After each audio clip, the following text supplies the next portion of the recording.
여러분 안녕하십니까? 시사쇼 이것이 정치다의 윤정호입니다.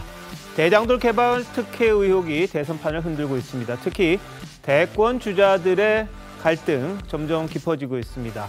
윤석열 후보는 이재명 후보에게 직격탄을 날렸고요. 이재명 후보는 공익환수라는 카드를 또 꺼냈습니다. 이게 어떻게 될지 점점 궁금해지는데요.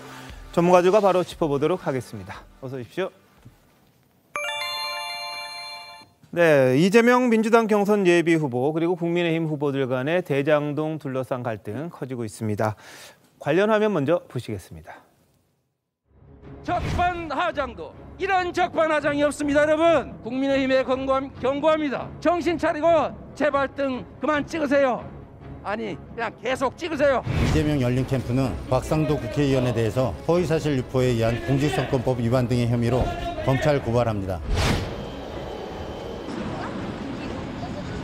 당장 대규모 특별검사팀을 꾸려야 합니다. 검찰은 신속한 특수본을 만들어 증거인멸을 방지하고 특검에 인계해야 합니다.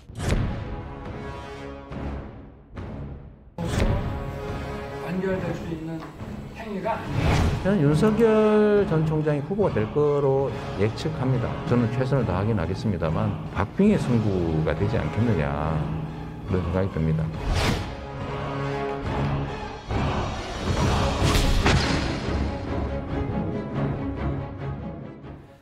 네, 자 검찰 출신답게 정치 보복을 공언했다. 이게 이재명 후보 측의 입장인데요. 이 발단이 된 게 윤 후보가 어제 자신의 SNS에 올린 글입니다. 대장동 게이트의 몸통은 이재명이다. 그리고 제가 대통령이 되면 대장동 같은 일은 없을 것이고 화천대유주의는 감옥에 갈 거다. 이렇게 이야기를 한 부분입니다. 자, 김병민 대변인 나와 계신데 네. 왜 윤 후보가 직접 이렇게 강한 글을 썼을까요? 네, 설계에 관련된 부분이 가장 문제가 되지 않겠습니까? 이재명 후보가 과거에 한 인터뷰를 통해서 이 대장동 개발에 관한 설계를 본인이 했다 이렇게 언급한 바가 있는데요. 많은 국민들이 갖고 있는 의혹처럼 상식을 뛰어넘는 개별 업체가 막대한 특혜를 받아가도록 한 것은 결국 성남시의 결정이 아니었으면 불가능했을 거라고 생각을 합니다.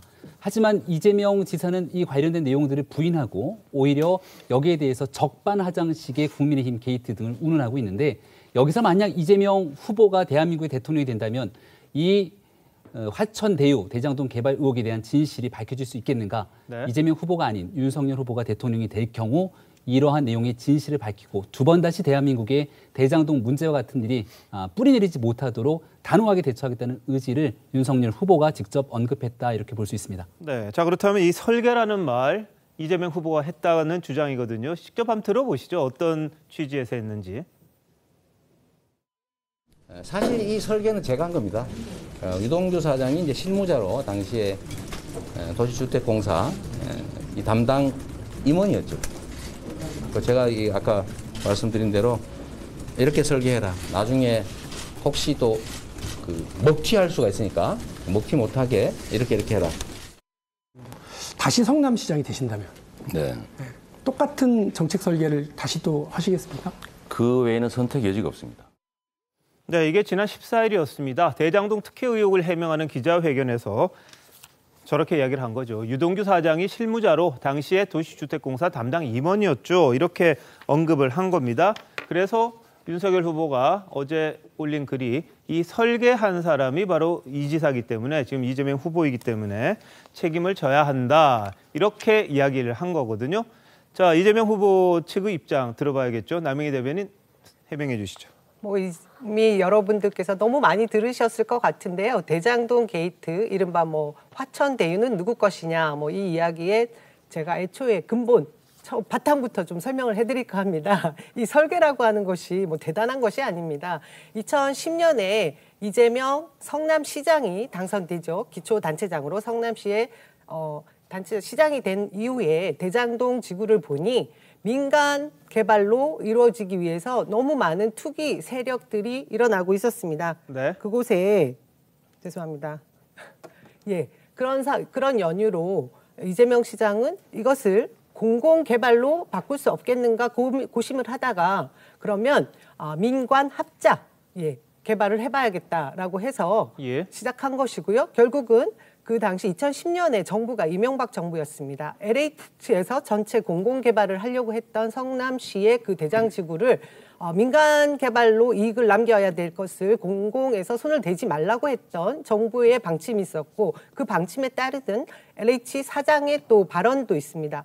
그 과정에서 성남시장 이재명은 이렇게 두면 이쪽 대장지구에 있는 개발 이익이 모두가 공공에 돌아갈 수도 없고 민간에게 다 갈 것이구나 해서 50%는 성남시에 이익을 먼저 주고 남는 이익에 대해서는 그 민간이 투자한 곳에서 이익을 가져가라는 계약을 한 것입니다. 그것은 결국 하나은행을 두고 컨소시엄 방식으로 했는데 그곳에 투자한 화천대유는 자산관리회사가 있었던 거거든요. 근데 지금 그런 잘했던 업적을 어떻게든 의혹 부풀리기를 하고 싶어하는 국민의힘 쪽에서 그리고 우리 상대 후보 측에서 명절 내내 화천대유는 누구 것인가 이렇게 해서 설계 이야기까지 이제 흘러간 것 같습니다. 근데 결국은 저희가 계속해서 자신 있게 말씀드리는 것은 이 과정에서 이재명 전 성남시장이 마치 무엇인가 블랙한 아주 어두운 그런 커넥션이 있는가 이것이 있다고 하면 불법인 것인데 지금 단 한 푼의 그런 의혹이 본인에게 없다라고 말하고 있고요. 그것에 대한 어떤 증거나 단서도 없습니다.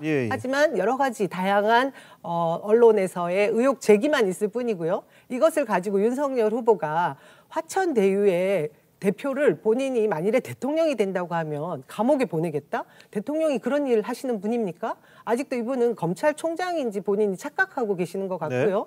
또 하나는 화천대유 이 자산관리사의 불법이 어떤 부분이 불법인지에 대한 게 명확하게 드러나 있지 않는 상황에서 저렇게 규정하고 말씀하시는 것은 이전에도 무소불위의 검찰총장이었다라는 것을 여실히 보여주고 있는 것 같아서 굉장히 좀 두려운 발언이 아닌가 그런 생각이 듭니다. 알겠습니다. 자, 근데 지금 이렇게 설계라는 부분, 이 수익 구조에 대한 것들, 먹고 이제 도망가는 것도 막아야 되니까 꼼꼼하게 본인이 챙겼다는 식의 이야기를 한 거를 지금 윤석열 후보는 문제를 삼는 것 같아요. 그러니까 지금 논란이 되는 게 뭐냐면 어떻게 지분 7% 정도 갖고 있는 자산관리 운용사가 그렇게 많은 돈을 가져갈 수 있었느냐, 이 구조 자체가 그럼 설계가 잘못된 게 아니냐, 이런 지적들 때문에 지금 논란이 되는 거 아니냐, 이런 문제 제기가 있거든요. 자, 손권보 부장님 보실 때는 어떤가요? 이재명 후보가 설계를 했다면 이것이 상당히 중요한 것이 그 설계, 그런 수익 구조를 설계를 해서 거기서 반사 이익을 얻지 않았다고 하더라도 성남시장이 그 성남시 안에서 일어나는 일을 설계를 했고 진짜 설계를 했다고 했던 유동규는 그 실행을 했다고 하면은 설계를 한 결과 어쨌든 수천억 원이 그 다른 사람들에게 빠져나가 버렸습니다. 그러면은 거기서 개발 이익을 환수한다고 시작을 한 건데 개발 이익 환수한 것보다 빠져나간 돈이 더 많았는데 그 설계자가 그런 것을 예상을 하지 못하고 몰랐다고 하면은 그것은 또 엄청난 본인의 책임이 되는 거죠. 그 돈이 빠져나가 버렸으니까. 그러니까 설계를 했다는 거는 설계를 해서 그 이득을 받다 안 받다 이것을 떠나서 그 설계가 지금 상당히 중요한 문제가 된 거예요. 그런데 그 이재명 후보가 설계를 본인이 했다고 얘기한 건 2주 전이죠. 2주 전인데 14일 날 했는데 13일 날 조선일보가 첫 보도가 나왔어요. 첫 보도가 나오고 그다음에 14일 날 다른 언론에서도 추가 보도가 나왔습니다. 그러니까 그때까지는 이 본인이 오히려 이거 역공을 하기 위해서 내가 설계를 했고 이건 개발 이익 환수를 하기 위해서 내가 다 한 거다 이렇게 했는데 그 이후에 여러 가지 의혹들이 추가로 나왔죠. 권순일 대법관 이야기나 여러 가지 추가로 나왔기 때문에 지금은 이 본인이 이재명 후보가 본인이 설계했다는 이야기를 적극적으로 하지 않고 있는 상황입니다. 자, 이 상황에서 윤석열 후보는 왜 자꾸 이 설계 문제를 꺼내느냐? 설계를 했으면은 그것이 설계가 서로 이 어떤 이득을 취하지 않았더라도 오늘 또 중앙일보 인터뷰에서 그 말을 했어요. 설계를 한 것 자체가 번제다. 그것이 이제 더 이상 묵과할 수 없는 사건이 됐다 이렇게 이야기를 했거든요. 그것이 이제 설계자가 이재명, 여기에 대해서 윤석열 후보는 초점을 맞추고 있는 거죠. 알겠습니다. 이재명 씨 후보가 설계라고 했던 부분은 민간이 다 가져갈 걸 이 공공개발을 통해서 민간이 공동으로 하면서 상당한 이익을 환수했고 회수했다. 이 점을 강조하려고 했던 게 아닌가 싶은데 어떻게 보십니까, 김영주 의원님? 그러니까 설계를 했을 때의 시점, 또 지방자치단체장의 입장 이런 것들 좀 고려했으면 좋겠습니다. 말하자면 그 당시 설계했을 당시에 이재명 지사가 뻔하듯이 실제적으로 5천억 상당의 성남시의 이익 이외에 얼마나 큰 수익이 더 많을 걸 예상했는가. 그런 면에서는 리스크가 이미 있었다고 이재명 지사가 보는 것이고요. 또 그 당시에 의왕시, 하남시 같은 사례에서 그런 비슷한 케이스 스터디가 있었다라고 하는 측면이 있었던 것이고 부분적으로 유동규 씨가 그런 실무적인 어떤 어드바이스를 했다라고 보여지고 또 본인 스스로가 설계를 했다라고 하는 것은 그만큼 본인이 떳떳하게 누가 보더라도 이것은 그 당시의 판단으로서 성남시가 가질 수 있는 최고의 어떤 옵션이었다, 대안이었다 이렇게 강조한다 그렇게 볼 수 있을 것 같고 지금 결과론적으로 설계 이후에 부동산 시장이나 땅값이 오른 상태에서의 결과가 왜 이렇게 커졌냐 하는 것은 어떤 의미에서 행정적 차원에서 감사의 대상은 될 수 있지만 이재명 게이트라고 얘기할 만한 정도의 수준은 저는 아니다 그렇게 보여집니다. 알겠습니다. 자, 하지만 윤석열 후보 대장동 특혜 논란과 관련해서 민주당 후보라고 진상규명을 제대로 안 하면 정권 연장이 아니라 국민이 심판할 거다 이런 주장도 했었습니다. 보시죠. 국민들의 상당수가 대장동 개발과 관련해서 특정인과 그 특수관계인들에게 국민들이 상식적으로 납득하기 어려운 그런 어마어마한 그런 특혜가 있었다고 생각을 하고 있기 때문에 민주당 후보라고 해서 만약에 여기에 대한 진상규명을 제대로 안 한다고 하면은 정권이 연장되는 것이 아니라 국민들께서 아마 어떤 심판을 하지 않겠나. 제가 지난 6월 29일 정치 참여 선언을 하면서 이 민주당 정권이 내로남불의 이권 카르텔이자 국민 약탈 정권이라고 했습니다. 지금 국민들께서 화천대유를 통해 그 전형을 보고 계십니다. 네, 윤석열 후보는 민주당을 향해서는요. 덮어씌우기 여론전을 펴서 조국 사태 시즌2를 만들고 있다. 이렇게도 언급을 했습니다. 자, 이건 어떻게 봐야 될까요? 김병민 대변인. 네.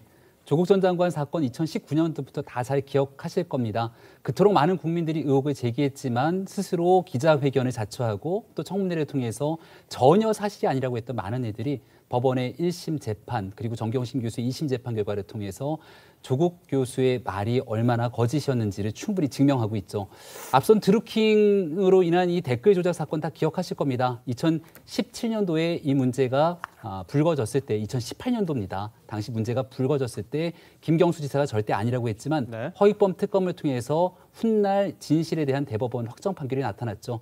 관련된 의혹들이 제기가 됐을 경우 조국 전 장관 사태처럼 일단은 아니다라고 첫 번째로 언급하고 오히려 국민의힘 야권을 향해서 덮어씌우기식 정치 공세를 펼치곤 했는데 이번 이재명 후보를 둘러싸고 있는 대장동 특혜 개발 역시나 마찬가지 방식의 접근을 하지만 사건의 진실이 밝혀지게 되면 그 종착지가 어디일지 아마도 많은 국민들께서 철저하게 진실을 규명하라고 목소리를 높인다 이렇게 생각합니다. 네. 자, 윤 전 총장 이야기, 윤 후보의 이야기는 이게 또 있습니다. 정권 교체를 못하면 저들은 국민을 설계 대상으로 삼아서 대한민국을 온통 대장동 아수라판으로 만들 거다.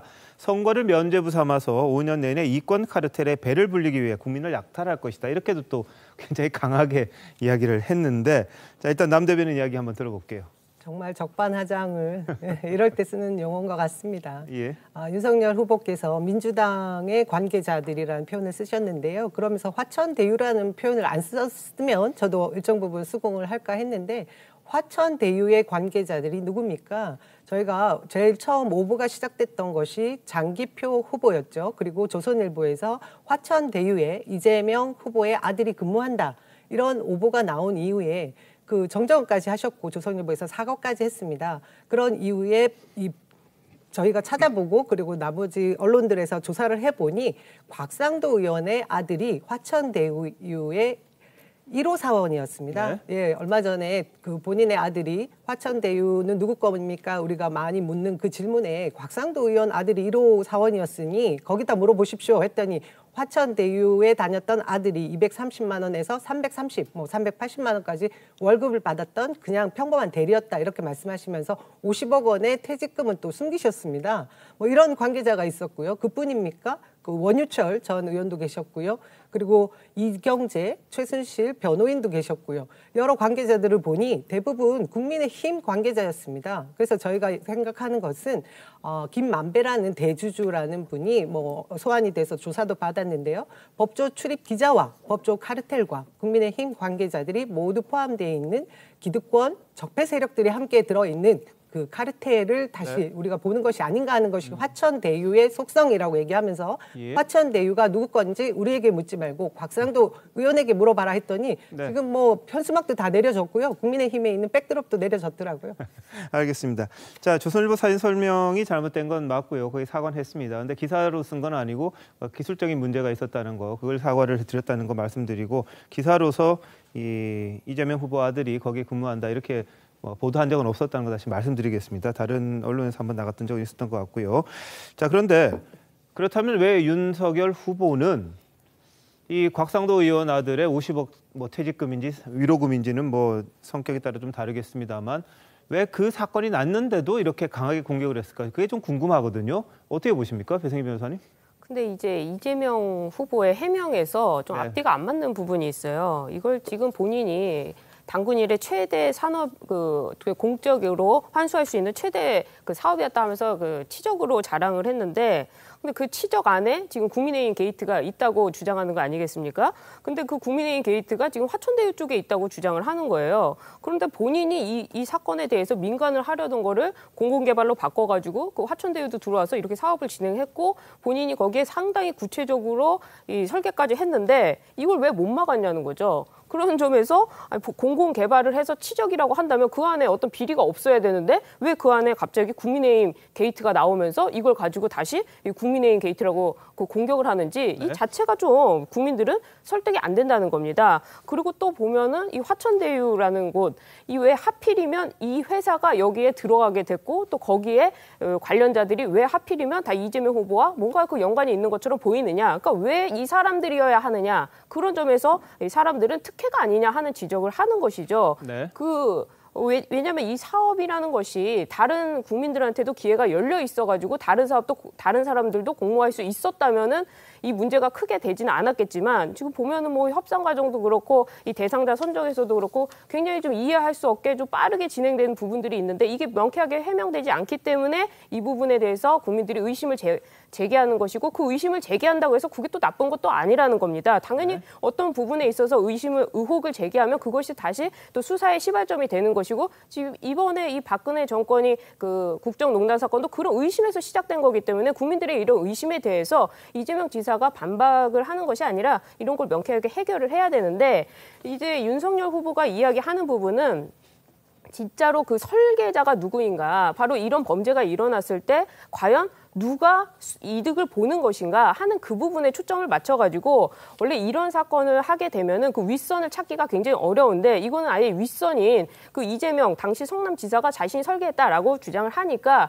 이 수사를 오랫동안 해본 이 경험 바탕상 바로 이렇다면은 꼬리 자르기에서 끝나는 수사가 아니라 오히려 정말로 누가 공동 정범인지까지 나오기 때문에 아마 그런 부분을 가지고 이 지적을 하는 것이고 이 곽상도 의원 아들 같은 경우에 그것이 핵심이 아니라 그것이 어떤 말미에 들어가는 꼴이기 때문에 그걸 가지고 문제 삼는 거는 아니라고 보입니다. 자, 윤석열 후보가 이야기한 게 그거예요. 이재명 경기지사 손에서 설계가 이루어졌다면 그것으로 이미 범죄가 결정난 거다 이렇게 주장을 하고 있습니다. 그러니까 이 특수부 검사의 그 경험이라든지 이런 걸 통해 가지고 배임이라든지 돈 들어간 규모 이런 걸 다 따져보면은 금방 드러날 건데 왜 수사 안 하고 있느냐 이런 취지를 좀 강조를 하려고 하다 보니까 이재명 후보를 겨냥하고 좀 더 강하게 이 대선판이니까 그렇게 이야기를 하는 게 아닌가 싶은데 자, 남 대변인 또 말씀해 주시죠. 우리 배 변호사께서 말씀해 주신 거에 선순위가 좀 바뀐 것 같아서 다시 한번 정리해 드리려고 합니다. 이 사건이 사실 시행사가 나오고 시공사와 또 AMC, PFV 여러분들이 막 생각하기 굉장히 복잡한 단어들도 많이 있는 건설 개발 사업에 대한 부분이어가지고 헷갈릴 수 있는데요. 문제의 시발점은 아까 배 변호사님께서는 화천대유가 다 이재명 후보 주위의 사람들로 연결돼 있다 이런 식으로 얘기를 하시는데 그것이 아니고요. 아까 처음 말씀드렸지만 문제 제기는 화천대유에 관련된 이재명 후보의 아들이 있느냐에서 시작됐고 국민의힘에서 화천대유는 도대체 누구 것이냐 이렇게 시작된 것이 사건의 발단이라고 다시 정리해 드리고요. 그런 사건을 들여다보다 보니 그 화천대유의 대주주부터 고문, 박영수 특검 또 딸도 근무하고 있죠. 우리 말한 아까 누구죠? 곽상도 의원요? 곽상도 의원의 아들도 있죠. 이런 여러 가지 의혹들이 계속해서 나오는 것입니다. 근데 설계 부분에 있어서 다시 한번 말씀드리면 민간에서 100% 다 개발을 해서 이익을 볼 것을 그 당시에 시장이 그 작은 권한으로 뭔가 획기적인 아이디어를 내야 되겠다고 해서 민간이 합작해서 개발할 수 있는 방법을 택했다라는 것에는 이후에 변화는 없습니다. 알겠습니다. 그 이후에 제가 꼭 하고 싶은 얘기가 뭐가 있냐면요. 이 대장동 사업 기간이 2015년에서 17년 3년 동안 경기도 전체만 봐도 개발 이익으로 경기도에서 환수한 금액이 3천억이 안 된다고 합니다. 그리고 다른 지자체도 1년에 3천억이 안 돼요. 근데 단 한 건, 저 대장동 한 건으로 성남시장일 때 성남 이재명 시장이 5천억을 환수한 사건입니다. 이것은 사실 누가 뭐라고 얘기를 해도 이 부분에 대해서 칭찬을 받아야 될 그런 업적이라고 저는 생각합니다. 예. 아니 제가 한 말씀만 드릴게요. 그 화천대유의 문제점을 지금 제기를 하시는데 이거 이재명 지사가 지금 자기가 성남시장 때 다 사인하고 했던 개발 사업 아닙니까? 그럼 이런 화천대유 안에 이런 비리가 있었는데 지금까지 그걸 몰랐다는 겁니까? 몰랐으면 그것도 무능이라는 거죠. 이렇게 설계와 관련해서 재소전 화해도 해놔라. 혹시 무효라고 주장할 수도 있으니까 그렇고 또 이 개발이익 너무 많이 가져가니까 그거에 대해서 1,000억 원을 더 받아라 해가지고 구체적으로 이렇게 지시까지 다 해가지고 본인이 치적으로 내세웠는데 그 부분에 대해서 갑자기 화천대유 안에 국민의힘이 있으니까 이게 문제다라고 지적을 하는 거는 본인이 성남시장 할 때 이걸 왜 못 찾아내냐 하는 다시 반론을 제기할 수밖에 없는 국민들의 의심이 있는 것이고 그리고 그 5천억 관련해가지고 환수받았다는 부분은 원래 민간이 개발하면 뭐 도로 확장이라든지 아니면 들어가는 IC 확장 공사라든지 아니면 연결 도로라든지 주차장이라든지 이런 뭐 사회 간접 자본이라고 하는 이런 것들은요 원래 기부 채납 받는 겁니다. 그러니까 원래 받는 거예요. 민간이 하든 누가 하든 간에. 그렇기 때문에 이게 공공개발로서 환수 받았다고 주장하는 것도 사실은 전문가들 입장에서 이건 눈속임이라는 겁니다. 그런 점에서 지적을 하는 것이고 그 의문을 알겠습니다. 제기했다고 해서 그게 뭐가 잘못된 겁니까? 예, 자, 그 부분은 정말 뭐 수익을 환수를 한 건지 아니면 정말 돈으로 받았는지 이런 부분에 대한 논란은 또 이어지고 있습니다. 현금으로 1,800억 원 받은 부분에 대해서 또 문제제기가 새로 제기된 게 있기 때문에 잠시 뒤에 이야기하도록 하고요. 자, 송 본부장님 보실 때는 어떠세요? 그러니까 이 의혹 사건이 그 이재명 후보의 아들이 화천대유에 다닌다는 잘못된 보도로 시작이 됐다고 하면은 이재명 후보를 겨냥하기 위한 게 되는 겁니다. 그런데 이 조선일보 첫 보도 일면 제목은 이재명 표 대장동 개발 참여 화천대유 3년간 배당금만 577억 이게 첫 보도예요. 그다음에 이 오면에서 이재명 인터뷰한 언론인이 7개월 뒤에 대장동 개발 화천대유를 설립했다. 그러니까 화천대유에 초점을 맞춘 겁니다. 화천대유에 이런 뭐 의혹들이 있는데 그 화천대유가 이 대장동 개발을 할 당시에 인허가권자가 그 이재명 후보였다 이렇게 되는 거예요.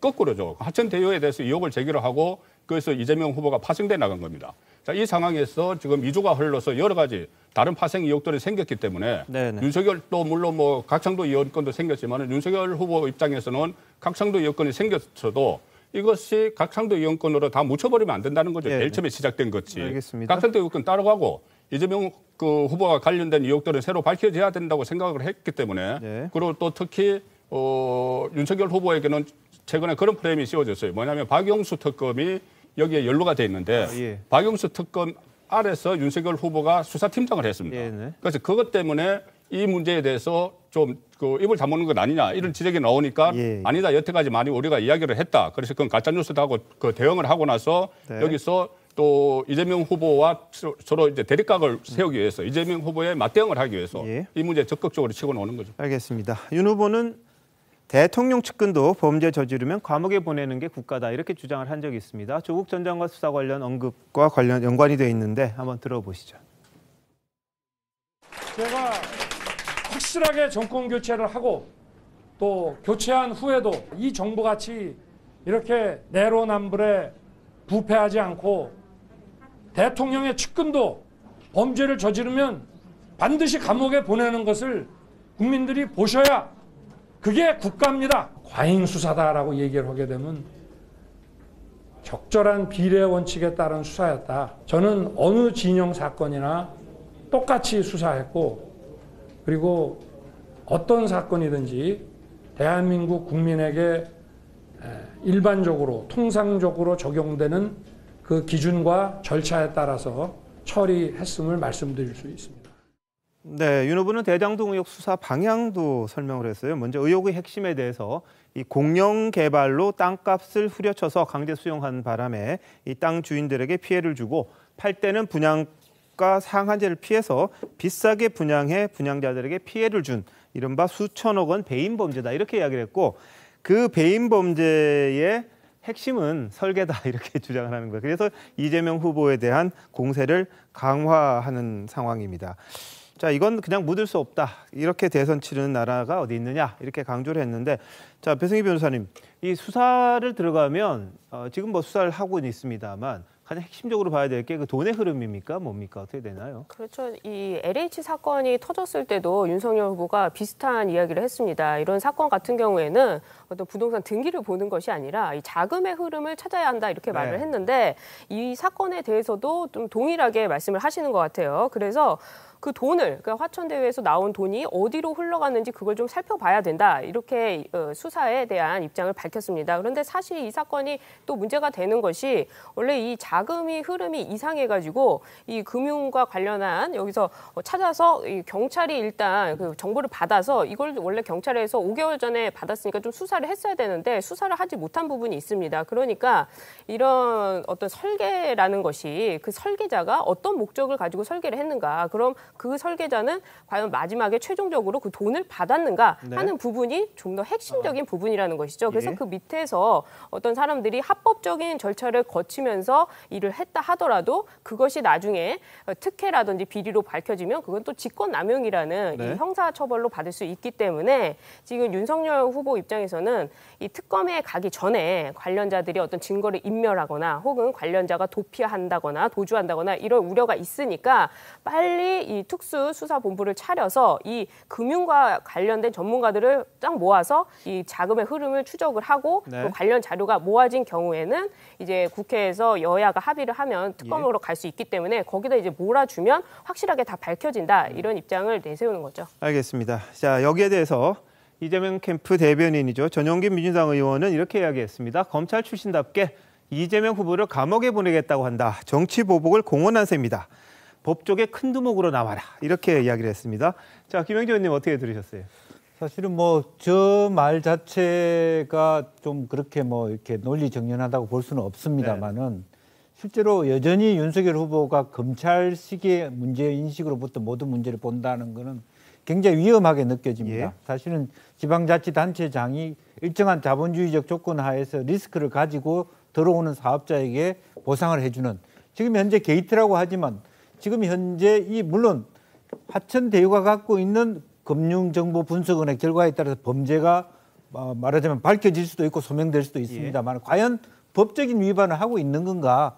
그렇지 않고 무조건 때려잡겠다, 문제다, 배임이다 이렇게 하는 것 자체는 본인이 진짜 뭐 검찰총장을 다시 직선제로 나오는 건지 그야말로 뭐 모르겠습니다. 실제적으로 보면.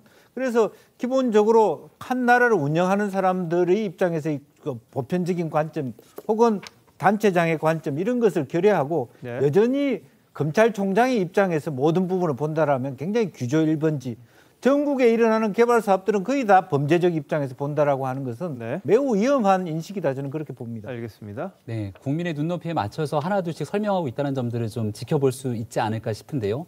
일각에서는 왜 윤석열 후보가 이 화천대유 사건에 있어서 더 큰 목소리를 내지 않느냐라고 주장하는 정치인들도 있습니다. 관련돼서 조금 더 세게 목소리를 내면 두목운운하게 되는 참 말도 되지 않는 일들을 가지고 공세를 펼치는 게 앞서가는 윤석열 후보에 대한 두려움이 아닐까 뭐 이런 생각까지 들게 하는데요. 국민들께서 윤석열 후보를 대한민국 대통령 선거에 불러낸 이유는 어떤 권력에도 굴하지 않고 어떤 정치 세력과도 타협하지 않으면서 오직 국민의 눈높이에 맞춰 공정과 정의, 질서를 회복하라는 뜻 아니겠습니까? 이 화천대유를 둘러싸고 있는 문제에서 이미 드러나고 있는 일들이 수의계약을 통해서 땅을 매우 저렴하게 살 수 있었던 일들부터 윤석열 후보의 메시지처럼 배임으로 볼 수 있는 많은 일들이 드러나고 있습니다.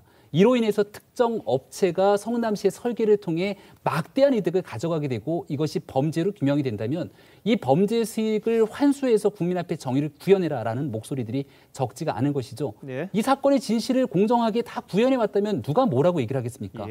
조선일보에서 이 내용 보도하기 전까지 경찰에서 내사를 통해 수십억의 인출 관련된 사건 조사했다고 하는데 이 내용 우리 국민들이 알고 있었습니까? 지금 현재 제대로 된 수사가 이루어졌다면 이 일에서 핵심적인 인물로 꼽히고 있는 남모 변호사가 유유자적 대한민국을 떠나서 미국에 가서 있을 수 있는 일이 가능했겠습니까? 관련된 증거 인멸이 지금 이 순간에도 이뤄질 수 있는 가능성들이 너무나 크기 때문에 여기에 대해서 신속한 수사를 당부하고 이것이 만약 정치적 대선을 앞두고 있는 논리에 묻히지 않도록 하기 위한 국민의 목소리를 담아냈다 이렇게 다시 한번 말씀드립니다. 예, 하지만 이재명 후보 국민의힘에 대해서 상당히 강하게 반발을 하고 공격을 했습니다. 국민의힘이 하는 행동은 도적대다 이렇게도 이야기를 했는데 어제 발언 들어보시죠. 화천대유 국민의힘 겁니다. 국민의힘과 결탁한 토건 비리 세력 소유 아닙니까? 이익 본 사람들이 누구예요? 다 국민의힘이지 않습니까? 곽상도 의원 아들은 왜 50억씩이나 받았겠느냐? 정치 권력과 토지 투기 세력이 야합을 해가지고 그 개발이익 불로소득 자기들이 훔쳐먹어 놓고 그걸 막으려고 열심히 노력한 사람한테 왜 그거밖에 못 막았습니까? 말이 됩니까? 이 국민의힘 하는 행동이 딱 도적대 그 자체입니다. 도적, 적. 반성해야지요. 이런 식으로 정치하시면 다시 촛불로 다 없어지는 수가 있습니다. 그래서 적폐 세력이라고 하잖아요. 적폐. 우리 국민의힘 정상적으로 정치하십시오. 국민의힘은 이번에 저 비난한 대선 후보라는 분들 김기현 대표 당 지도부 석고대지하십시오. 앞으로 더 나올 겁니다. 앞으로 계속 나올 거예요. 네, 이재명 후보 지난번에도 곽상도 의원에게 물어봐라 그랬을 때 뭘 아는 것 같은 그런 느낌을 줬는데 오늘도 이야기를 하는 거 보니까 어제 한 이야기입니다만 뭐가 좀 더 나올 것 같다, 뭘 아는 것 같기도 하고 그런데요. 국민의 힘이 아니라 도둑의 힘, 국민의 짐 이런 표현까지 써가면서 이 국민의힘에 대한 비판 목소리를 높여가고 있습니다. 자, 이건 어떻게 보십니까, 송 본부장님? 저는 이재명 후보가 한 이야기 촛불로 다 타 들어가 버릴 수가 있다. 뭐 이런 이야기들이 오히려 조금 전에 윤석열 후보가 했던 이 감옥 갈 수 있다. 이 이야기보다도 더 급박을 한다고 봐요. 그 느낌상. 그리고 이 윤석열 후보 같은 경우는 이것을 검찰총장 또 뭐 계속 검찰총장이나 이렇게 이야기하지만 그것이 아니고 법률 전문가로서 수사를 오래 한 법률 전문가로서 국민에게 설명을 하는 거예요. 국민에게 설명을 하면서 이 설계를 이재명 후보가 했다면은 그로부터 여러 가지 범죄 혐의가 발견이 될 수가 있으니 그러면 이것을 묶고 갈 수는 없다. 수사를 하고 가야 된다. 이렇게 하면서 조금 전에 초기에 그 토론회에서 그 이야기를 했죠. 특별수사본부를 만들어야 된다고 했는데 실제로 김호수 검찰총장이 이끄는 검찰에서 특별수사팀을 만들겠다고 조금 전에 그 기사가 떴습니다. 그러니까 윤석열 후보 입장에서는 본인이 이 수사 경험을 아는 거죠. 이것은 그냥 검사로서는 안 되고 지금 열 몇 명을 파견을 한다는데 검사를 그런 특별수사본부가 발족을 해서 다룰 사건이라는 거를 그 전문가 입장에서 이야기를 국민에게 설명을 한 것이고 실제로 지금 조금 전에 기사 떴던 것도 뭐 특별수사팀을 만든다고 했으니 윤석열 후보 입장에서는 어떤 본인의 전문성을 가지고 국민에게 설명을 한 거라고 봐야 되는 거죠.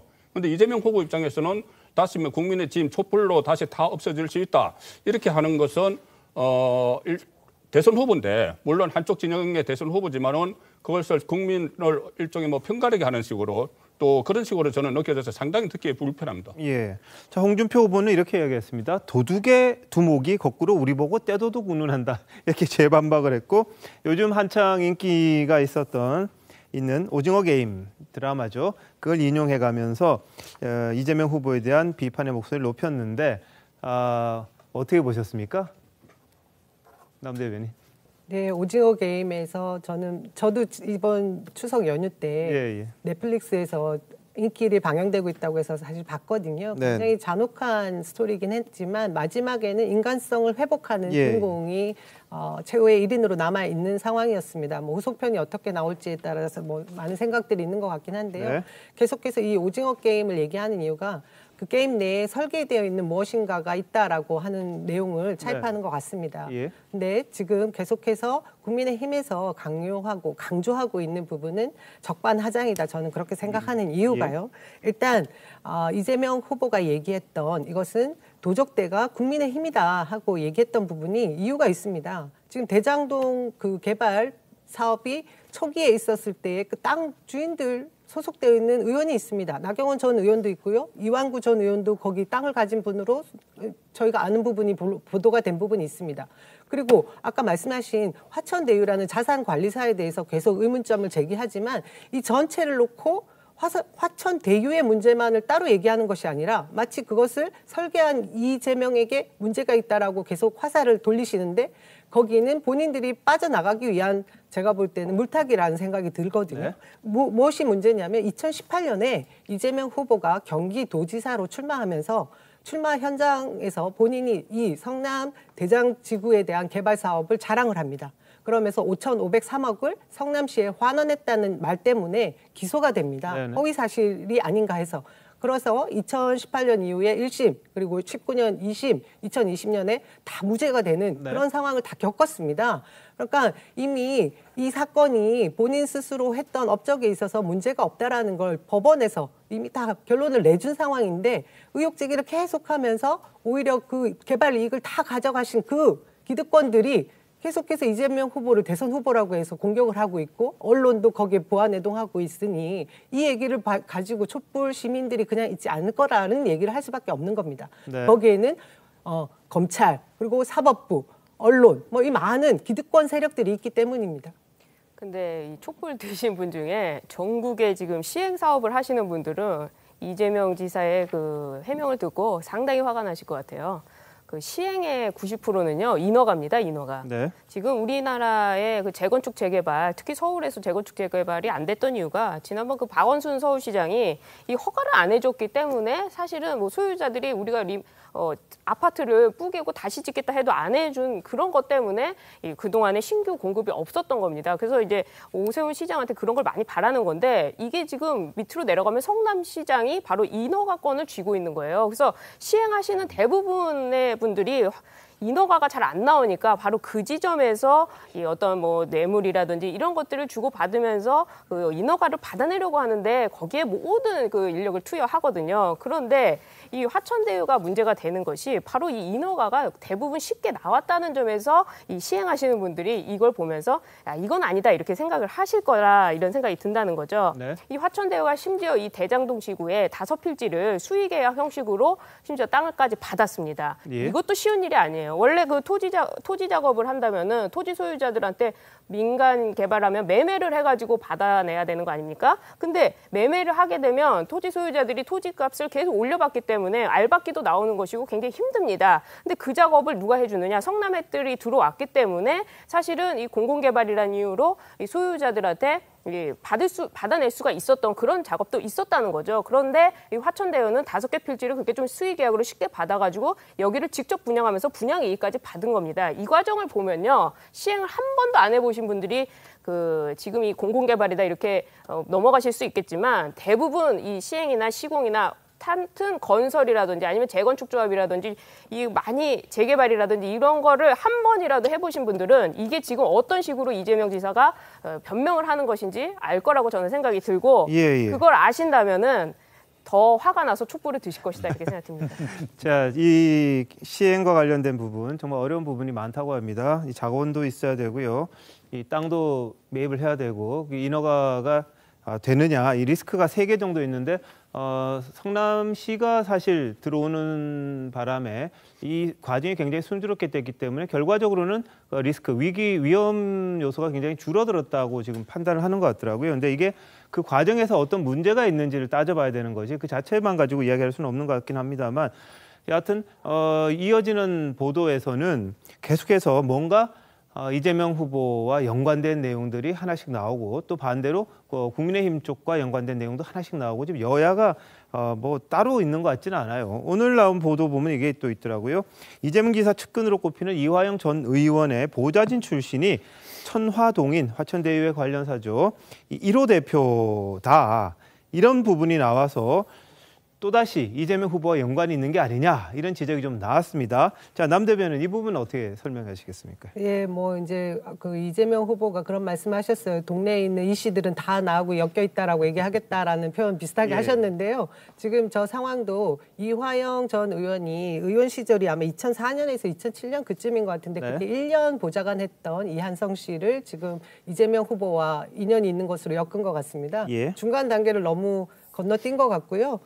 무리한 엮기 시도다. 어찌됐든 뭐 이화영 그 전 의원하고 이 보좌관하고의 관계는 또 뭐 10여 년 전에 또 연락 주고 받은 게 뭐 몇 년 전에 끊겼다라고는 표현은 하는데 제가 보니까 이 천하 동인이든 화천 대유든 성대 동문들 뭐 법조 출입 기자 그리고 뭐 검찰 출신 그리고 판사 뭐 이런 분들이 다 성대 출신들로 엮여 있는 부분이 분명히 있던데요. 저 보좌관하고 이화영 의원도 성균관대로 엮인 부분이 있어서 이렇게 무리하게 엮는 시도들이 계속되고 있는 것 같습니다. 앞으로 뭐 더 많은 대한민국의 많은 사람들이 계속해서 이재명 후보와 이렇게 연결되는 한 다리 한 다리 건너는 연결들이 좀 찾아질 것 같긴 한데요. 의혹이다 그냥. 알겠습니다.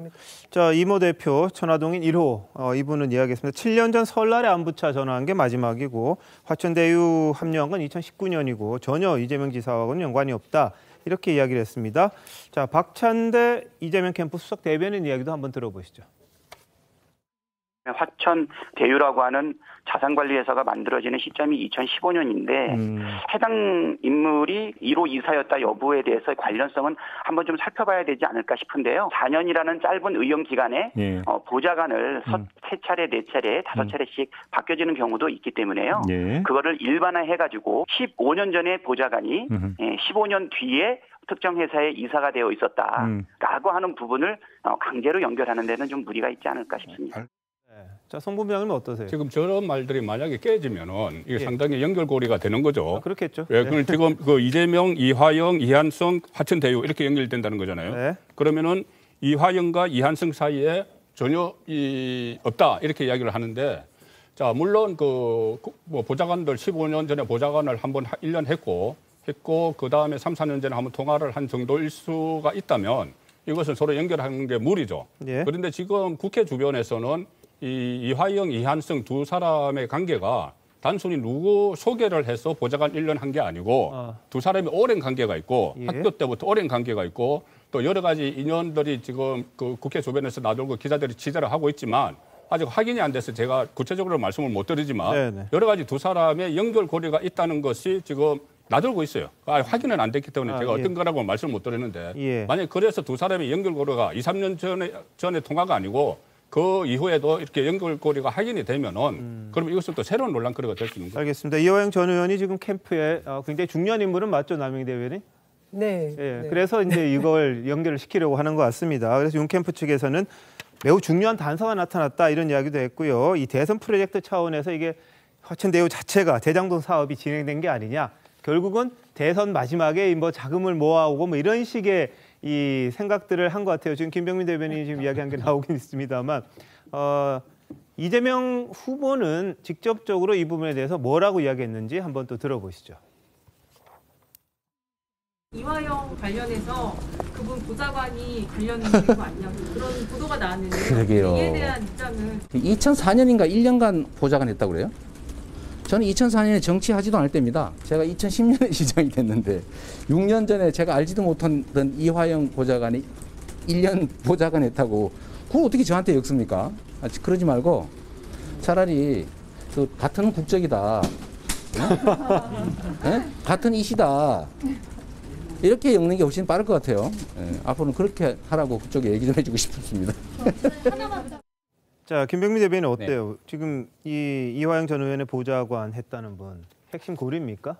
너무 과도하게 부인하다 보니까 강한 부정은 강한 긍정을 얘기한다 또 이런 말들이 있는데요. 지금 이재명 지사의 대응을 보게 되면 과거에 보여줬던 정치인 이재명의 대응과는 사뭇 다른 모습들을 우리가 좀 볼 수 있죠. 핵심적인 연결고리들이 하나둘씩 드러나지 않을까 싶은데 이재명 지사가 경기도 지사에 되고 나서 사실 문재인 대통령의 친문 진영들과 구원 관계들이 있지만 여기서 어느 정도 관계를 좁히게 되는 역할을 맡게 되는 게 이해찬 전 대표의 목 아니었겠습니까? 이해찬 전 대표랑 가장 가깝다라고 또 알려져 있던 인물 중에 하나인 이화영 전 의원이 경기도의 평화부지사로 가게 되면서 관련된 연관성들이 만들어지기 시작하고 있죠.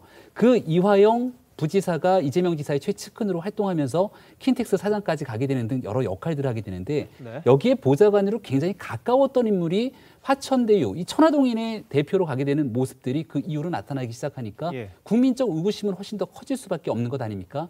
지금까지 나와서 얘기하고 있는 것처럼 아무 관계도 없는 십수년 전의 보좌관의 인물에 그쳤던 것이고 연결고리가 없다고 지금 주장을 하고 있기 때문에 과연 여기에 대한 주장과 논리의 근거가 만약 깨지게 된다면 그때 가서는 어떤 얘기를 하게 될 것인지 지켜봐야 될 것 같고요. 왜 하필이면 이런 우연들이 겹쳐가면서 이재명 지사를 둘러싸고 있는 핵심 인물들이 화천대유 천화동인을 둘러싸면서 같이 있게 되는지 국민적 궁금증과 의혹들은 더 커질 수밖에 없다. 따라서 자금에 대한 출처를 확인하기 위한 수사가 신속히 진행돼야 된다고 생각합니다.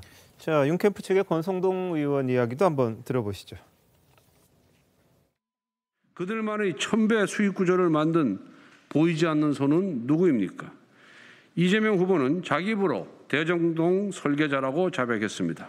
이화영은 2018년 지방선거에서 이재명 지사 캠프 선대본부장을 맡고 그 이후 경기도 평화부지사를 지낸 핵심 최측근 인물입니다. 이재명 후보와 화천대유 천화동인의 드러난 연결고리는 아직 빙산의 일각에 불과합니다. 꼬리로 몸통을 가릴 생각을 하지 마십시오. 네, 지금 윤석열 캠프 측에서는 상당히 중요한 인물로 생각을 하고 있는 것 같은데요.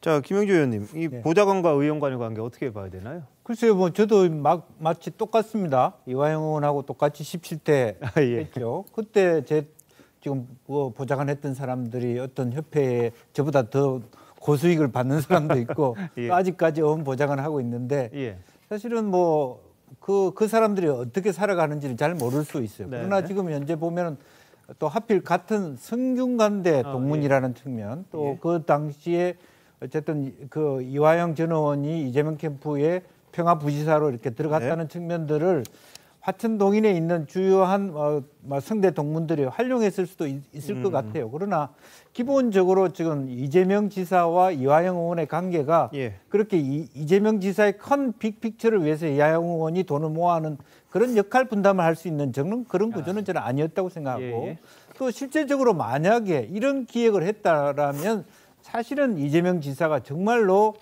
그야말로 간이 배밖에 나오지 않았다면 자기의 공적으로 이 일을 말하자면 설명하고 다녀야 될 이유가 없었다.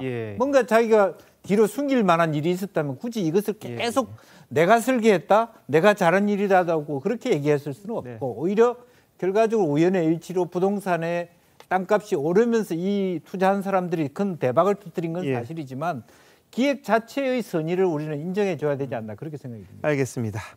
자, 이런 가운데 이 대장동 개발에 실질적인 책임을 지는 사람 유동규 전 성남도시개발공사 본부장의 이름도 계속해서 나오고 있습니다. 오늘 JTBC 보도에 따르면 시장 비서실과 적극적으로 소통했다 이런 내용이 전해졌습니다. 사실관계가 좀 확인이 돼야 되겠습니다만 그리고 TV조선 보도에 따르면 저희 단독 보도에 따르면 대장동 논란과 관련해서 민간의 과도한 이익을 환수하는 장치 좀 만들어야 한다 이런 지적이 내부에 있었지만 당시 본부장이던 유동규 씨가 이를 묵살했다 이런 증언이 있었습니다. 물론 유동규 본부장은 오히려 그런 장치를 만들어보라고 이야기했지 그렇게 묵살한 적이 없다 이렇게 반박을 하고 있는 상황입니다.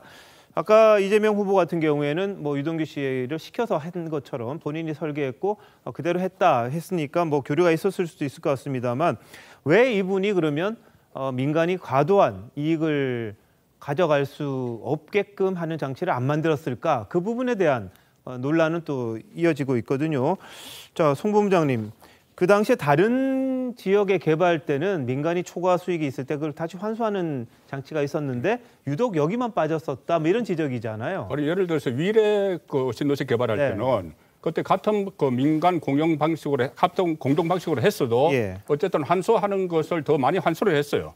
관쪽에서 더 많이 환수를 하고 민이 가져간 것은 150억인가 이렇게 되는데 이것은 설계를 그때와는 또 위례와는 또 다르게 설계를 했기 때문에 설계를 하는 과정에서 그 전에 또 어떤 모 변호사처럼 그 전에 초기부터 그 대장동에 관여를 하고 어떤 로비 의혹으로 또 구속도 되고 했던 사람까지 다 끼어들어서 한 거예요. 그러니까는 그 하천 대유나 이 그쪽에 그 관여한 사람들 중심으로 이것이 설계가 된 것이 아니냐. 그것이 지금 설계 이야기가 계속 나오는 것이고 네. 이 핵심은 그러니까 하나는 하천 대유 안에서 일부 세력이 그에게 배당금을 뭐 챙기고 이런 게 하나 있고 하나는 이 이재명 후보가 여기에 관련이 돼 있느냐는 건데 지금 이제 계속 관련이 돼 있지 않다고 이재명 캠프는 이야기하지만 우연히 너무 많은 거예요. 네네. 그건 가령 예를 들어서 군순일 대법관도 이 김만배 그 대표가 이렇게 영입을 했다고 하는데 김만배 대표가 법조 출입하면서 여러 언론 그 법조인들을 많이 알고 있지만 네. 어떻게 그 대법원 판결에서 캐스팅 보트를 해서 이재명 후보에게 무죄를 선고한 그 대법관이 퇴직하고 바로 갔을까? 예. 그리고 또 조금 전에 보좌관 이야기 했지 않습니까? 네. 보좌관 물론 뭐 한 15년 전에 보좌관이 좀 다른 데 가는 거 모를 수도 있어요. 근데 보좌관을 채용할 때 방식은 크게 두 가지입니다. 하나는 누구 소개를 받아서 하는 것이 있고 하나는 본인과 오랜 인연, 특히 초선 의원들은 본인과 오랜 인연이 된 사람들과 많이 가요. 그러면은 그 사람이 한 1년을 하다가 다른 일을 한다고 보좌관을 그만뒀더라도 계속 교류를 할 수가 있습니다. 그전부터 네. 교류를 해왔기 때문에. 예. 저 두 사람이 대학교 때부터 교류를 해왔다고 하면은 계속 교류를 해왔다고 그 추측이 가능하죠. 그런데 그런데 만약에 몰랐다고 했는데 하필이면 그 보좌관의 하천 대여에 갔다. 이것도 또 우연이잖아요. 예. 우연들이 자꾸 겹치는 것이 예. 좀 합리적이지 않다는 이야기죠. 알겠습니다. 뭐 본인들은 만난 지가 한참 됐고 7년 전 설날 이후에는 연락이 없었다 이렇게 얘기를 하고 있습니다. 그래서 이런 부분들에 대해서는 또 이제 뭐 밝혀져야 될 부분이 있겠죠. 지금 이렇게 언론 보도되는 내용들 중에 카더라식이 너무 많은 것 같습니다. 예. 아까 우리 사회자님께서도 잠시 얘기를 하셨는데요. 이 유동규 씨는 아까 그 어떤 성남시 관계자가 얘기했다는 초과 이익 환수 장치를 없앴다라는 것은 본인 하지 않았다라는 네. 얘기를 한 적도 있습니다. 지금 예. 자세한 내용이 제대로 나와지고 있지 않은 상황이고요. 또 한 가지는 또 권순일 전 대법관에 대해서 전원 합의체 부분에 뭐 무죄 쪽 또 뭐 이 소부에 대한 내용들이 지금 언론에 드러나고 있는데 사실 그것이 대법원에서 굉장히 기밀 사안이라고 합니다. 그래서 정확한 내용은 사실 언론에서 카더라식이라는 것이 많은 얘기들이 있습니다. 그래서 저는 아까 김병민 대변인 얘기하셨지만 이런 카더라식의 의혹 제기는 가능한 것이고 그 이후에 정치적 책임을 어떻게 질 것인지에 대해서 묻지 않을 네. 수가 없습니다. 예. 자, 아까도 말씀드렸습니다만 도시개발공사, 성남도시개발공사 관계자들의 증언들을 통해서 제보가 들어오는 상황이고요. 거기에 대해서 유동규 전 본부장 같은 경우에는 이익 환수와 관련해서 자신이 오히려 방법을 마련해보라 그랬다고 했을 것이다. 이렇게 주장을 하는 겁니다. 그러니까 서로 진실 게임 비슷하게 벌어지는 거거든요. 근데 내부 직원들의 이야기들은 주로 유 전 본부장이 상당히 그 자신이 정권을 쥐고 행한 것처럼 언론에서 보도가 뭐 저희뿐만이 아니라 다른 언론에서도 보도가 되고 있다는 점 말씀드립니다. 본인은 아니라고 거기에 대해서 반박하고 있는 것도 사실이고요. 그래서 이 관계도 좀 알아봐야 되는 게 아니냐 이런 이야기들이 나오는 겁니다. 자, 이재명 후보가 5,503억 원의 개발 이익을 환수한 당군 이래 최대 규모 공익 환수 사업이라고 했던 부분 들어보시죠. 대장동 개발은 민간 개발 특혜 사업을 막고 무려 5,503억 원을 시민의 이익으로 환수한 모범적인 공익 사업입니다. 당군 이래 최대 규모의 공익 환수 사업인 대장동 개발 사업을 둘러싼 억측, 의도적인 곡해, 또 왜곡 보도, 네거티브를 넘어선 마타도아가 난무하고 있습니다. 성남시는 25억 원 투자해가지고요 5,500억 벌었는데 이건 어떻게 생각하십니까? 대단히 일확천금이죠. 그건 일확천금이 아니라 공공회수 정책을 잘했다고 하는 겁니다. 네, 이재명 후보가 이야기했던 환수액 5,503억 원 중에 이 3분의 1이 1,830억 원인데요. 이게 아마 현금으로 받았다는 걸로 제가 알고 있는데 이 돈에 대해서 문제 제기가 나왔습니다. 국민의당 권은희 의원실이 입수한 내용인데 이 무주택 저소득층을 위한 국민임대 아파트 부지를 분양을 하면서 이 돈이 생겼다. 그래서 결국은 서민들이 들어가야 될 걸 좀 더 중산층에게 줌으로써 이익을 챙긴 게 아니냐 이런 지적입니다. 자, 배승민 변호사님 이건 어떻게 보세요? 그러니까 이 토지 용도를 임대에서 분양으로 변경 절차를 밟아가지고 이 임대를 해야 할 토지를 이제 분양 토지로 바꿨다는 겁니다. 이렇게 되면 어떻게 되냐면 그 국민 임대주택이 들어서야 돼서 거기에 이제 무주택자도 들어갈 수 있는 그런 기회를 사실상 일반 분양으로 바꿈으로써 그런 기회가 좀 줄어들게 되는 그런 문제점이 발생하는 겁니다. 근데 여기서의 또 문제점은 한 가지가 더 나오는데 이걸 또 성남시가 그런 변경 절차를 바꿔줬다는 겁니다. 앞서서도 설명을 드렸지만 이 시행에 있어서 처음 하나부터 끝까지 다 모든 것이 이 지자체장의 인허가권이 필요합니다. 그래서 어떤 토지에 대해서 예를 들어 뭐 대통령 사저도 그렇지만 농지를 대지로 변경하는 거 이것도 상당히 일반 시민들은 굉장히 어려운데 이거를 공공기관에서 먼저 나와가지고 임대를 분양으로 바꿔준다면 이 시공사는 정말 땅 짓고 헤엄치는 그거보다도 훨씬 더 쉽게 이 공사를 할 수 있는 겁니다. 그런 점에서 여기에 왜 이런 절차를 밟았고 또 공공개발이라고 하면서 오히려 그 목적과는 좀 반대로 되는 일반 분양. 그래서 토지를 싸게 매입해가지고 분양가는 또 높게 하면서 더 오히려 어떻게 보면 공공개발보다는 정말 민간이 개발한 것보다 더 많은 이익을 그렇게 하는 그래서 앞뒤가 맞지 않는 왜 이런 식으로 했느냐 하는 문제 제기를 하는 것이고요. 그런 점에서 이 부분은 좀 명확한 해명이 좀 필요하지 않나 생각이 듭니다. 알겠습니다. 이게 바뀐 건 이제 이재명 시장 때는 아니고 은수미 시장이 취임한 이후에 세 차례에 걸쳐 대장동 배당 수익 확보 방안 뭐 이런 회의를 거쳐서 결정이 됐다고 합니다. 이 일부 공공, 일부 임대, 일부 분양 이런 형식으로 했고 그 임대를 분양으로 바꾸는 과정에 이제 생긴 수익이 상당히 성남시로 들어온 거다 이런 주장이거든요. 자, 남 대변인 해명. 예, 이 부분에 있어서 원래 그 계약을 토지로 받을 수도 있고 아니면 돈으로 받을 수 있는 상황이었고요. 그 배당금 받은 것을 가지고 임대를 하지 않고 일반 분양을 했다고 해서 권은희 의원이 지금 문제 제기를 했는데요. 지금 현재 이것은 이제 아까 우리 사회자님 말씀대로 이재명 시장 때 일이 아니라 이제 이후에 은수미 시장이 이 지역에 100% 임대가 될 경우에 주변에서 반대하는 분위기가 조성되어 있는 것을 만회하고자 임대와 분양을 섞어한 겁니다. 어떻게 보면 소셜 믹스 상황이었다라고 좋게 표현을 하면 될 것 같고요. 신혼 희망 타운이라고 지어서 청년들에게 또 나눠줄 수 있는 그런 것을 섞어한 개발 방식이었기 때문에 저것을 지탄하면서 오늘 얘기한 부분은 조금 가짜 뉴스와 좀 잘못되어 있는 뉴스가 섞여 있었다라고 말씀드리고요. 아까 이제 저희가 반론을 못 했는데요. 그 배승희 변호사께서 기부 체납에 대한 얘기를 잠시 하셨습니다. 그래서 그 전체 5,503억 중에 2,561억 정도가 1공단 주변에 공원을 조성했다고 했는데요.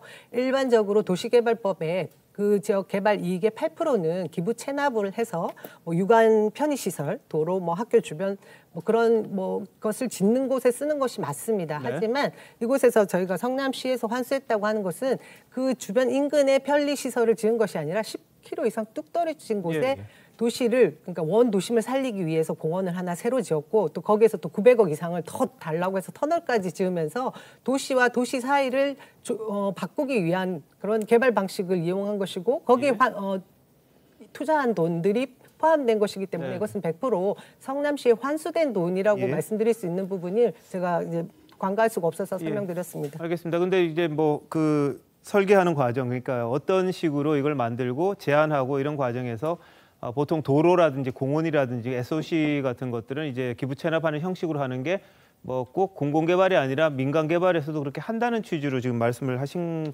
부분 같거든요. 그 액수에는 뭐 여러 가지 달라질 수 있을 거고 그 협상을 하는 과정에서 민간에서 더 내게끔 할 수도 있는 그런 게 아닌가 싶은데 여하튼 이게 공공환수의 개념이 실제로 돈으로 받는 거냐 아니면 SOC 이걸로 받는 거냐 또 현금으로 받는 거냐 이 현금은 어떻게 생긴 거냐 이런 부분에 대한 논란까지도 계속 이어지고 있습니다. 성남시 쪽에서는요 유찰이 계속돼서 이게 6개월 이상 매각되지 않으면 분양 방법을 바꿀 수 있기 때문에 적법 절차를 거쳐서 공공임대, 공공분양 같이 해서 공공성을 확보했다 이렇게 지금 해명은 하고 있습니다. 자 이번 사건에서 또 핵심이 되는 게 곽상도 의원입니다. 여당에서는 국민의힘발 법조 게이트다 이렇게 주장을 하고 있죠. 특히 아들이 50억 원의 이른바 퇴직금을 받았던 것. 이게 바로 민정수석이었던 아버지에게 준 뇌물 아니냐 이런 비판입니다. 여당의 비판 들어보시죠. 곽 대리의 50억 퇴직금, 이것은 민정수석 아버지에게 준 뇌물로 보는 것이 국민 상식일 것입니다. 김기현 대표는 추석 전에 알았다는데 이준석 대표도 이것을 알고 숨겼습니까? 아니면 몰랐습니까? 몰랐다면 허수아비 당 대표이고 알았다면 국민을 속인 것입니다.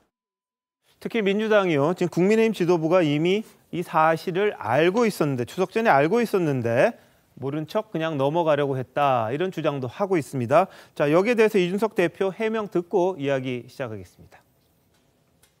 제가 이제 보고받았던 내용들을 하더라도 곽상도 의원의 이름과 더불어 가지고 한 3-4명 정도의 인사에 대한 의혹제에 같이 있었어요. 곽상도 의원의 아들이 받았다는 금액과 내용의 차이도 있고 한데 여러 명의 인사들의 이름이 돈 어떤 사설 정보지 형태의 내용들이 돌지 않았습니까? 무조건 강력한 대처, 빠른 대처를 하는 것뿐만 아니라 이 상황의 얼개가 무엇인지 정확히 봐야 됩니다. 네, 국민의힘에서는 지금 역풍 차단에 지금 고심하고 있습니다. 곽상도 의원에 대해서 의원직을 내놔라 이런 주장도 있고 합니다. 김영주 의원님 어떻게 보십니까, 이 부분은요? 글쎄요, 의원직을 내놔라 할 것 같으면 탈당 조치를 하지 않고 조금 더 당에서 정확하게 어떤 해명을 하고 또 시점에 있어서도 언론이 다 드러나고 난 다음에 그것을 시인하는 방식이 아니라 조금 더 책임 있게 이것을 밝혀가면서 했으면 오히려 또 어떤 책임지는 모습들이 보여졌을 텐데 결과적으로 등 떠 밀려서 하는 모습, 그리고 이미 탈당한 후에 아무도 그것을 제재할 수 없는 상태에서 의원직 사퇴를 요구하는 것은 조금 선우가 잘못돼 있다 그렇게 보여지고요. 그래서 실제적으로 지금 현재 곽상도 의원 입장에서 본인 스스로가 의원직 사퇴를 하고자 하는 의지가 없어 보이거든요. 이제 그랬을 때 과연 어떻게 할 것인가, 그야말로 꼬리 자르기 이렇게밖에는 보이지 않는다는 그런 측면이 있는 것 같습니다. 네. 자, 그런데 곽 의원, 초선 의원들도 이제 사퇴를 촉구했습니다만, 이준석 대표도 마찬가지입니다만 사퇴는 하지 않을 것 같습니다. 김재원 최고위원이 이 부분에 대해서 이야기를 했는데 한번 들어보시죠. 의원직 사퇴를 전혀 할 입장이 아닌 거라고 알고 있습니다. 곽상도 의원은 자신의 아들이 받은 그 퇴직금 내지 위로금은 정당한 노동의 대가라고 생각하고 있고, 그리고 이제 그 외에 이 문제의 본질은 이재명 후보다. 예, 자, 이재명 후보가 본질이지 이 50억 이거는 꼬리에 불과하다 이런 취지로 이야기를 했습니다. 그리고 곽상도 의원은 이재명 후보를 상대로 좀 투쟁을 해야 되기 때문에 이 본질을 밝혀야 되기 때문에 물러나지 않고 싸울 거다 이렇게 예측을 했거든요. 자, 어떻게 보십니까? 일단 곽상도 의원은 그 결계는 확실하죠. 그게 결계가 잘 됐는지 못 됐는지는 판단이 또 다를 수가 있는데 뭐냐면은 이재명 후보 쪽에서 본인을 고발을 했는데 고발을 한 이유가 곽상도 의원이 이 하천 대유의 주인은 이재명이다 이렇게 이야기했기 때문에 그것이 허위사실 유포에 의한 선거법 위반이다. 이래서 고발을 해서 이게 지금 서울중앙지검 공공수사 2부에 배당이 됐습니다. 이 배당이 된 상황에서 그러면 내가 말한 것이 허위사실 유포가 맞느냐 이것을 한번 끝까지 따져보겠다는 것이죠. 그래서 수사에 적극 협조를 해서 이 수사 결과 본인이 허위사실을 유포한 것이면은 나는 그때 국회의원직을 사퇴하겠다는 이야기를 하는 거예요. 그러니 일단은 실체, 진실을 한번 따져보자. 물론 내가 잘못한 게 있기 때문에 아들의 그런 잘못으로 본인이 탈당을 했기 때문에 일단은 그런 책임지는 모습 1차도 보였고 2차도 보일 용의는 있는데 국회의원직도 사퇴할 수가 있는데 일단 진실 규명이 문제다. 이재명 후보가 이것을 설계를 하고 한 주인이 맞느냐 안 맞느냐 그것을 끝까지 한번 따져보겠다는 그런 생각에서 한 건데 저는 이 추석 연휴 기간에 지도부가 이 부분을 알면서도 그냥 좀 보류를 해놓은 것이 상당히 아쉬운 부분이죠. 정말 판단을 잘못한 겁니다. 지도부 입장에서는 그때 추석 연휴가 시작이 되기 때문에 이 추석 차례상 민심이라는 게 있지 않습니까? 그것을 감안을 해서 이것을 좀 묵힌 것 같은데 이미 그때는 이 언론도 취재를 하고 또 지금 이것을 단독으로 취재한 언론에서는 제보를 받은 것이 아니고 어떤 고발장에 안에 그런 내용이 있어서 50억이 있어서 고발장을 우연히 보고 취재를 했다고 이렇게 나와요. 그러면 저것이 금방 드러날 것을 다 알 텐데 저것을 단순히 당장 추석 민심에 악영향을 미칠까 봐 묵혀놨던 게 상당히 아쉬운 부분이죠. 자, 그런데 곽상도 의원요. 아들 월급이 200에서 300밖에 안 된다. 이런 이야기를 했었잖아요. 알고 있었을 것 같은데 그 당시에. 그거 알고 있었죠. 김기현 원내대표가 곽상도 의원에게 전화를 해서 그 사실 확인을 하니까 그때도 지금 곽상도 의원이 지금 언론에 하는 것과 같은 그 뉘앙스로 이야기를 설명을 했다고 이야기를 했기 때문에 김기현 원내대표가 통화를 했기 때문에 50억이라는 걸 알고 있었죠. 자, 그런데도 왜 월급만 그렇게 이야기를 했을까 하는 비판도 있는 겁니다. 50억 퇴직금 받았다는 걸 알면서도 이 월급 부분을 강조한 게 적절했느냐 그런 지적도 있습니다. 자, 오늘 어제였죠. 화천대유 대주주 김만배 씨 경찰에 출석하면서 곽상도 의원 아들 퇴직금 산재 때문이다 이렇게 이야기를 했었습니다. 귀가하면서는 어떤 말을 했는지 한번 들어보시죠. 곽상도 의원 아들은 산재 신청한 적이 없다고 하는데 산재 위로금 확실합니까? 이 산재 신청을 안 했는데 중재를 입었어요. 근데 본인이 그건 개인 프라이버시기 때문에 나중에 필요하면 본인이 제출할 것으로 보이는데 그 당시에 저희 회사에서 판단했을 때 그 중재라고 판단을 했어요. 산재 진단서는 갖고 있습니까, 회사에서? 산재 진단서가 아니라 병원 진단서를 가지고 있습니다. 가지고 있습니까? 예, 근데 그거를 뭐 저희가 개인 프라이버시라 함부로 공개할 수는 없는 부분입니다. 네, 사실상 회사가 산재 처리를 하지 않고 자체적으로 위로금 형식으로 지급하려고 한 게 아니냐 이렇게 생각이 듭니다.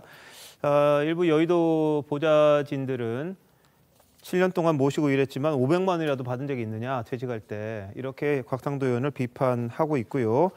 뭐 기침, 이명, 어지럼증 이야기를 했습니다만 근로자가 산재로 사망해도 5억 원 받기 힘든데 과도하다.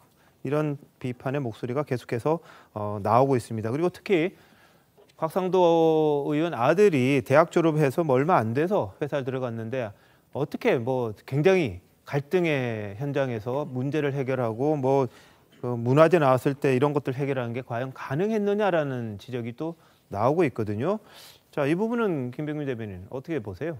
앞으로 많은 수사를 받게 될 겁니다. 그리고 그 수사를 받는 과정에서 김만배 씨의 말 한마디 한마디가 국민의 영린을 건드리는 말들로 비수가 돼서 돌아올 가능성은 매우 높기 때문에 이러한 언행에 대해서 굉장히 신중할 필요가 있다는 얘기를 거듭 드릴 수밖에 없습니다. 네. 조금 전에 이 산재에 관한 얘기를 했지만 대한민국 노동 현장 도처에서 산재로 인해서 엄청난 피해를 받고 심지어 목숨까지 잃었던 많은 노동자들이 과연 얼마만큼의 보상을 받고 있는 현실을 알고 김만배 씨가 이런 얘기들을 하고 있는 건지 다시 한번 되묻지 않을 수가 없는데요. 네. 아주 만약 수사 결과에 따라서 여기에 대한 일들 50억의 퇴직금이 어떤 용도로 지급된 것인지 그 진실이 본인들이 얘기했던 일들과 다르게 밝혀질 경우 어떤 방식으로 대응하게 될 것인지 모든 국민들이 보고 있기 때문에 김만배 씨뿐 아니라 여기에 연결돼 있을 거라고 추정되는 수많은 사람들이 해명에 신중과 신중을 더 기해야 된다고 말씀드리고 싶습니다. 알겠습니다. 이 화천대유 관련자들은 빌딩 사는 게 아마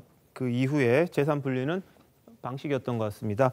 남모 변호사, 강남에 뭐 300억짜리 빌딩을 샀다 이런 이야기가 있고요. 또 7호였나요? 그분은 부산에 또 이 유명 커피숍이 들어가 있는 건물을 샀다 이런 보도가 있었습니다.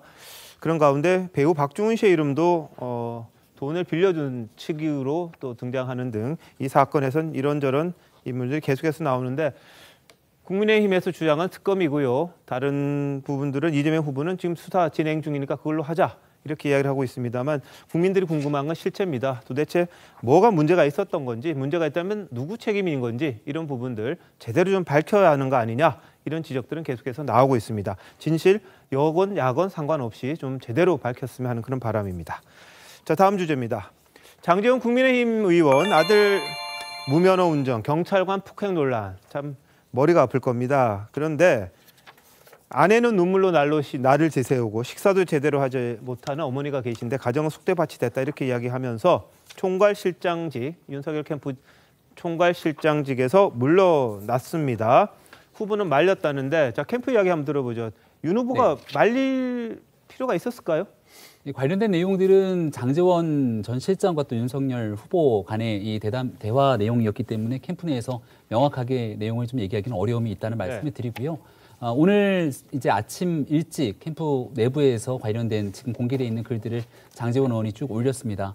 얘기가 나오고 있는 것처럼 가족 내에서 많은 고통스러운 날들을 겪었겠지만 그 이상으로 국민들께서 장제원 의원의 아들이 벌였던 많은 수차례의 일들 때문에 받았던 고통스러운 일들을 생각하게 된다면 장제원 의원이 정치적으로 여러 가지 측면에서의 책임을 져야겠다는 생각을 가졌던 것 같고 네. 이로 인해서 오늘자 캠프의 사의가 최종 정리가 되고 지금 장제원 의원이 맡았던 상황시장 자리는 공석으로 있습니다.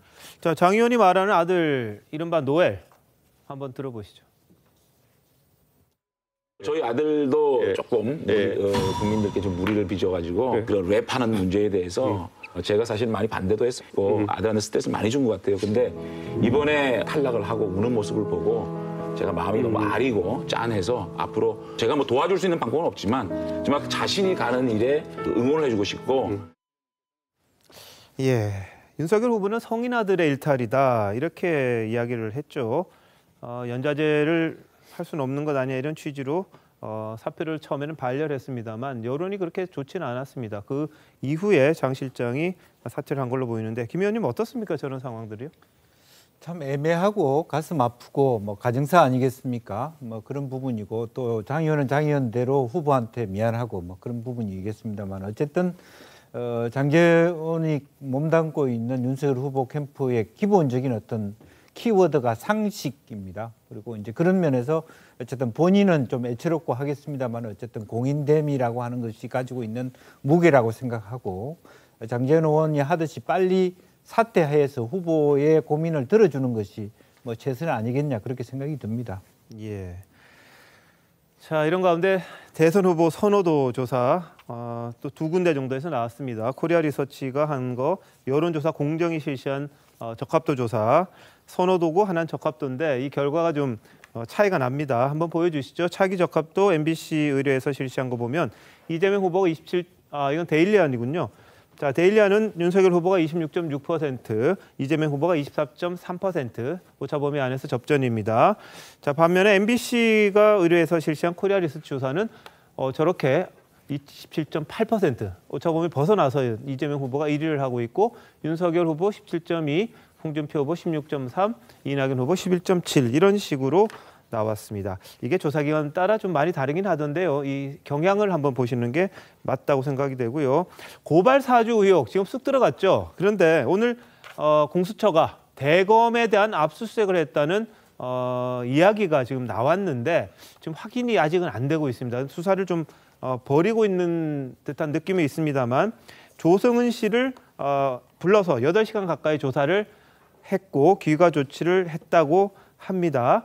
자, 송구보 부장님, 이건 어떻게 진행이 될까요? 일단은 윤석열 후보가 피의자 신분으로 입건이 된 상태죠. 공수처에는. 공수처에서 입건이 돼서 지금 조성은 씨가 휴대전화를 제출을 했기 때문에 제출하는 휴대전화 포렌식 하는 과정에서 뭐 장시간 동안 지금 참석을 한 건데 어쨌든 이 국민의힘 후보가 결정되는 11월 초까지 이 공수처로서는 이 수사를 빨리 마무리할 그럴 생각인 것 같아요.